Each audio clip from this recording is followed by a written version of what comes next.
Okay, hello everybody. Welcome to Korean Atlanta Mentorship. And in this video, we're going to review a video from Key and Peele. So I don't know if you ever watched the comedy Key and Peele show, but it's hilarious, right? I used to binge on their stuff a while back. And there's this video called Rap Album Confessions. So basically, this rapper gets arrested for murder, right? And there's this investigator trying to get a confession out of him. And so what the rapper did is he basically put in his rap songs all the stuff that he did to murder the other party, and basically he's like doing some sort of plausible deniability type of deal. But then he's just kind of saying in the rap song, like, "Hey, I actually did murder this person," and the cop is just playing it out loud, you know. But why am I talking about this? Well, basically, it's kind of the same thing what colleges are doing, right? So college has been a scam for a while, and the colleges know that.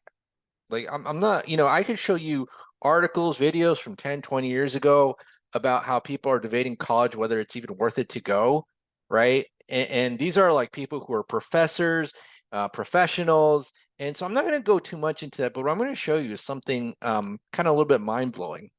So what I mean by colleges know that college is a scam is that the University of Chicago is a very prestigious institution, and they basically published a book, and this is like 10 years ago, about how college is a scam. So it's almost like the rapper where they're just kind of admitting it, kind of rubbing in your face, and then when you ask them directly, it's kind of like plausible deniability. Like, why would they publish, you know, admitting that college is a scam, and why would the rapper admit to killing whoever on the rap track? Makes no sense, but that's the type of world we live in. That makes no sense. So basically, if you go to the University of Chicago Press, they basically published a book pretty much saying college is a scam. So the book is called Academically Adrift: Limited Learning on College Campuses by two, I think they're two professors, Richard Arum and Joseph Roxa, right? So in spite of soaring tuition costs, more and more students go to college every year. A bachelor's degree is now required for entry into a growing number of professions, and some parents begin planning for expense of sending their college kids or kids to college when they're born. Almost everybody strives to go, but almost no one asks the fundamental question posed by Academically Drift: are undergraduates really learning anything once they get there, right? And this is a really important thing, no matter what you do. Like, do you care about the results or the intentions? Too many people in society, they just care about the intentions, right? And that's why so many things are a mess. But when it comes to college, we have to really ask, like, what's the point of it? Is anybody actually learning anything when we get there? And people say, oh, you could socialize and party. But I don't know about you, but if you actually go to an average college campus these days, everyone's just on their phones and they don't really socialize.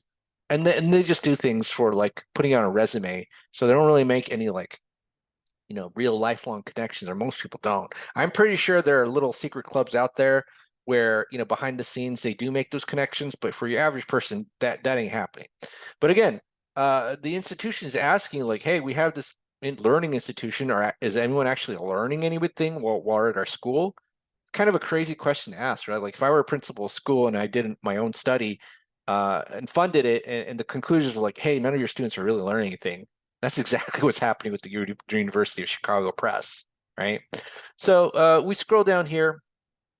For a large proportion of students, Richard Room and Josepha Roxas answer that question is a definite no. It's a definite no. And it says right here, 45% of these students demonstrate no significant improvement in range of skills, including critical complex reasoning and writing during their first 2 years of college. As troubling as their findings are, Arum and Roxa argue that many faculty administrators that they will come as no surprise. Instead, they're expected the expected result of a student body distracted by socializing or working, an institution and culture that puts undergraduate learning close to the bottom of the priority list, right? So basically, the whole institution just does not value learning, and they charge up the wazoo, right? And this was a study done in 23,000 undergraduates, 24 institutions. And so the majority of the people don't learn. And the reason I talk about this is because I talk about how every single stage of life, you're told that you should do something, whether it's go to college or get a mortgage, and it turns out the system is screwing you over, right? And again, college, the reason I criticize it so much is because it's the first step of adulthood for many people, and they just end up becoming lost and not doing anything. Yeah, I mean, And here's the crazy part. This book was published in January 2011. So, I still cannot believe in 2023 people actually care about going to college. Like, literally cannot believe it. But it's kind of like Lemmings, right? I don't know if you ever play the game Lemmings, where people just kind of, walk off the cliff and then they just kind of, they're stupid. That's what's happened to a lot of people. Like, they're just so dumbed down, they can't just do a Google search like, is college worth it? Oh, the college itself is telling me that college is a scam. That's amazing, right? But this is like one of those things where, like, the prisoners in the prison cell embrace the prison, and the prison guards, which are the professors here, are telling you don't stay in prison, right?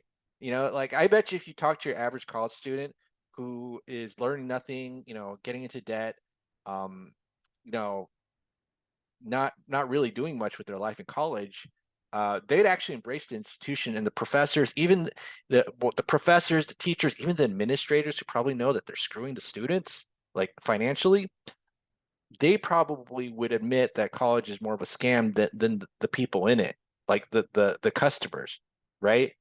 It's like this weird, what do you call it when it's like a weird version of Stockholm syndrome? That's what it's called, Stockholm syndrome.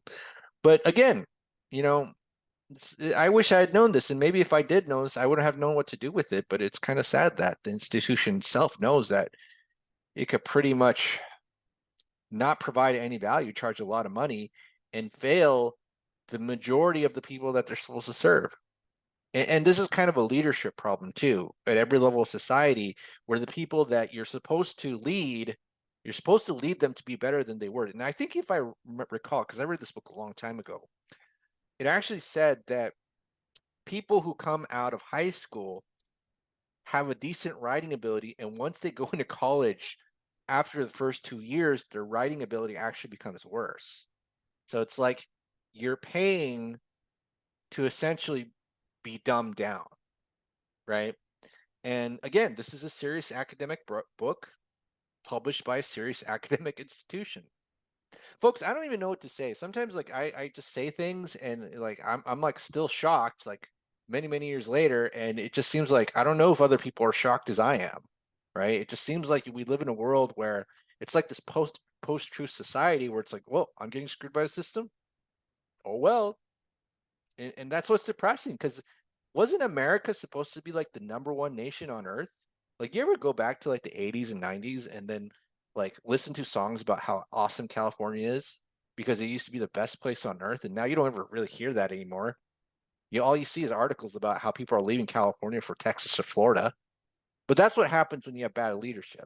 And that's what's happening to pretty much the country as a whole. Now, some places are better than others, but on the average, it's pretty mediocre, right? And that's the sad part. A lot of people will defend this mediocrity. I've been there, done that, right? Here's the thing. Anytime you point out, hey, like, the Titanic is shipping, we should do something, most of the people on the Titanic will argue that you're an idiot. So, all right. So this is Crane Atlanta Mentorship. If you are interested in joining our group, again, we only have one student in our group right now, and she was excited because we paid off 4 of her loans using Velocity Banking in about like 2 sessions, right? Freed up at least $500 in cash flow. I can't remember the exact number, but again, she put up her testimonial unsolicited there, and I just made a video unsolicited. But I was excited just to hear that feedback. But again, if you're interested in joining our group, go ahead and click the Google form link below, and then we'll get on a Zoom call to figure out if you're a good fit for the group. All right, have a great day, everybody, and we will speak next time.